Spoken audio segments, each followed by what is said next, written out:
অনুর মা পিতিয়া তো এখনো বেঁচে আছে। অনুর মা পিতিয়া রাস্তা পার হতেই যাচ্ছিল, ঠিক তখনই একটা গাড়ি অনুর মা পিতিয়াকে চাপা দিতেই যাবে, ঠিক সেই মুহূর্তে আসলে অনু মিস্ত্রি এসে তার মা পিতিয়াকে বাঁচিয়ে নেয়। এরপরে তো অনুর মা পিতিয়া মিস্ত্রিকে দেখে অনুর কথা মনে পড়লে অনুর মা পিতিয়া তো মিস্ত্রিকে চিনতে পারে না। আর এদিকে মিস্ত্রি তার মা পিতিয়াকে দেখে তার ছোটবেলার কথা মনে পড়লে আসলে অনু মিস্ত্রি তো তার মা পিতিয়াকে চিনতে পারে না, কেননা 15 বছর আগে যে এক্সিডেন্ট হয়েছিল সেই এক্সিডেন্টের পরেই তো অনুর মা পিতিয়াকে প্লাস্টিক সার্জারি করা হয়েছিল, যার কারণে আসলে অনু মিস্ত্রি তার মা পিতিয়াকে দেখেও চিনতে পারে না। এরপরে আপনারা দেখতে পারবেন আসলে অনু মিস্ত্রি তার মা পিতিয়াকে বলে, আন্টি আপনি দেখে রাস্তা পার হবেন না, এক্ষুনি যদি আপনার কিছু একটা হয়ে যেত তাহলে। তখনই অনুর মা পিতিয়া বলে, মাতা রানী আমার কাছ থেকে সবকিছু কেড়ে নিয়েছে, আমার পরিবার আমার চেহারা কথা বলে অনুর মা পিতিয়া কান্নাকাটি করতে থাকলে ঠিক তখনই আসলে অনু মিস্ত্রি বলে, মা আপনি কান্নাকাটি করবেন না। সেই সাথে মিস্ত্রি অনুর মা পিতিয়াকে বলে, আন্টি আপনি টেনশন করবেন না, সবকিছু ঠিক হয়ে যাবে। ঠিক তখনই অনুর মা পিতিয়া বলে, আমার সাথে কেউ নেই, আমার কাছ থেকে মাতা রানী সবকিছু কেড়ে নিয়েছে, আমার পরিবার আমার আসল চেহারা আমি আর বাঁচতে চাই না। অনুর মা পিতিয়ার এসব কথা শুনে আসল অনু মিস্ত্রি তো তার মা পিতিয়াকে জড়িয়ে ধরে। তাহলে কি আসল অনু মিস্ত্রি বুঝতে পারলো যে উনি তার মা পিতিয়া কি হতে চলেছে। আর দিকে অর্জুনের ছোট দাদির শরীরে তো একটা ভয়ঙ্কর আত্মা ভর করেছে, আর সেই আত্মা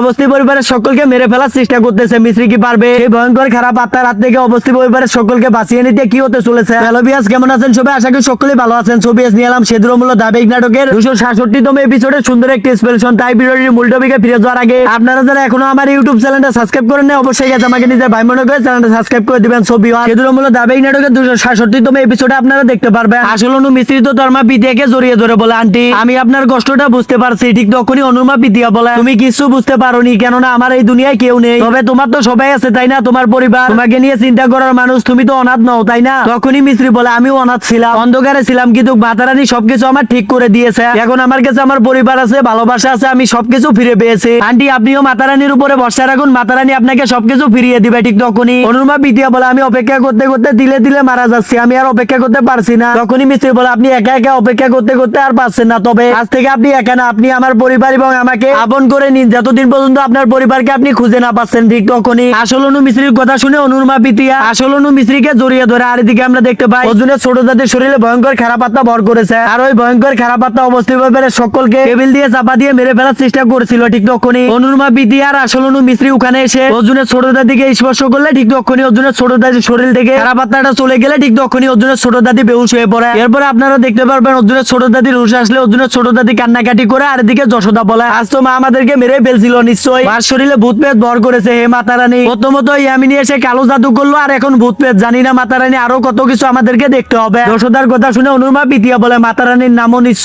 মাতা রানীকে পড়াশোনা করছো, মাতা রানীর আশীর্বাদের থেকে বড় আর কিছু নেই। অনুর মা পিতিয়ার কথা শুনে অর্জুনের বড় দাদি বলে, এই মা তোমার কথা শুনে এবারে মেয়ে পিতিয়ার কথা আমার মনে পড়ে গেল। পিতিয়াও ঠিক এভাবে বলতো। অর্জুনের বড় দাদির কথা শুনে যশোদা বলে, মাসিমা আপনার কথার মানে হচ্ছে উনি পিতিয়া দিদি, মাসিমা পিতিয়া দিদির মতো করে কথা বললে সে পিতিয়া দিদি হয়ে যাবে না, তাছাড়া মিস্ত্রিও তো এভাবে বলেছিল সেই আসল অনু, তাহলে কি মাসিমা আপনার মনে হচ্ছে মিস্ত্রি আর উনি মামে, মিস্ত্রি আসল অনু আর উনি পিতিয়া? যশোদার কথা শুনে অনুর মা পিতিয়া এবং আসল অনু মিস্ত্রি দুজন দুজনের দিকে তাকিয়ে থাকে। এরপরে তো বাবলুজি অনুর মা পিতিয়াকে বলে, আপনি কে? ঠিক তখনই মিস্ত্রি বলে, বড় দাদি আমার বাবা দুইটা বিবাহ করেছিলেন, উনি হলো আমার দ্বিতীয় মা, উনি কি কিছুদিন আমাদের সাথে থাকতে পারে? ঠিক তখনই অর্জুনের বড় দাদি বলে, উনি তো এসে আমাদেরকে নিজের পরিবার ভেবে আমাদের জীবন বাঁচিয়েছে, ওনার যতদিন ইচ্ছা ততদিন এই বাড়িতে থাকতে পারে। এবং এরপর দেশে আপনারা দেখতে পারবেন মিস্ত্রি অর্জুনের ছোট দাদির কাছে গেলে অর্জুনের ছোট দাদি মিস্ত্রিকে জড়িয়ে ধরে এবং সে সাথে বলে, মিস্ত্রি কেউ আমাকে বশ করে নিয়েছে, আমাকে পুতুল বানিয়ে দিয়েছে, আমি যা করতে যাচ্ছি না তা আমাকে দিয়ে করাচ্ছে, আমি পুতা বজ্জ দিদি তোমাকে সবাই পরিবারের সবাইকে মেরে ফেলার চেষ্টা করেছিলাম, জানি না এসব আমি কেন করছি, আমি তো এখন অর্জুন প্রতাপ দিদিকে মুখ দেখাতে পারছি না, বা মিস্ত্রি আমি তো তোমাকেও মেরে ফেলার চেষ্টা করেছিলাম, তুমি আমাকে মাফ করে দিও। ঠিক তখনই মিস্ত্রি অর্জুনের ছোট দাদিকে কিছু বলতেই যাবে, ঠিক সেই মুহূর্তে অর্জুনের ছোট দাদির শরীরে ওই খারাপ ভয়ঙ্কর আত্মা ভর করে এবং সেই সাথে ওই ভয়ঙ্কর খারাপ আত্মা মিস্ত্রির হাত চেপে ধরে এবং সেই সাথে বলে, তোরা সবাই এক, তোদের পরিবারের কাউকেই আমি বাঁচতে দিব না, তোকে তো আজ আমি একা পেয়েছি, তোকে তো আজ আমি ছাড়বো না। এ কথা বলে ওই খারাপ আত্মা মিস্ত্রির হাত মোচড় দিয়ে ভাঙতেই যাবে। ঠিক তখনই অনুর মা পিতিয়া এসে অর্জুনের ছোট দাদিকে স্পর্শ করলে ঠিক তখনই অর্জুনের ছোট দাদির শরীর থেকে ওই খারাপ আত্মা চলে যায়। এরপরে তো অনুর মা পিতিয়া অর্জুনের ছোট দাদিকে বলে, মা আপনি শান্ত হয়ে যান। তখনই অর্জুনের ছোট দাদি স্বাভাবিক অবস্থায় এসে অনুর মা পিতিয়াকে বলে, তুমি আমাকে মা বলে ডাকলে, আর মিস্ত্রি আমি তোমাকে আবারও আঘাত করতে যাচ্ছিলাম, তোমরা আমার কাছ থেকে দূরে থাকো, আমার কাছে আসবে না। ছবি আছে এই ছিল সেদুর মূল্য দাবিক নাটকের 266তম এপিসোডে সুন্দর একটি এক্সপ্লেনেশন। আপনাদের কাছে এই ভিডিওটি কেমন লাগলো অবশ্যই কমেন্ট করে জানাবেন এবং সেই সাথে পরবর্তী ভিডিও এক্সপ্লেনেশনটি সবার আগে দেখার জন্য